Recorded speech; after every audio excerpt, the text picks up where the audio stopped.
Very very special.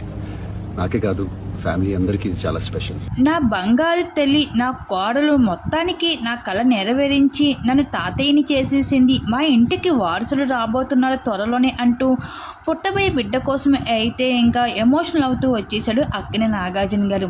ఇంకా big boss తర్వాత నాగార్జున గారికి సంబంధించిన ఏ అప్డేట్ కూడా సోషల్ మీడియాలో అంతగా బయటకు రాలేదు. అటువంటిది నాగార్జున గారి స్వయాన కోడల కోసం ఎమోషనల్ అవుతూ అట్లుగా వార్తలు అయితే హల్చల్గా మారుతూ ఉన్నాయి. కొడుకు కోడలు పెళ్ళయి 2 నెలలు కూడా పూర్తి కాకుండానే అప్పుడే పేరెంట్స్ అయిపోతున్న గుడ్ న్యూస్ అయితే సోషల్ మీడియాలో హల్చల్గా మారడానికి మెయిన్ రీజను శోభిత అని చెప్పుకోవచ్చు.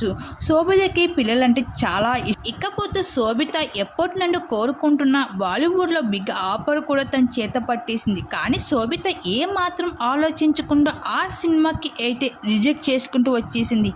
అయితే ఇటీవలే నాకు అక్కినేని కుటుంబ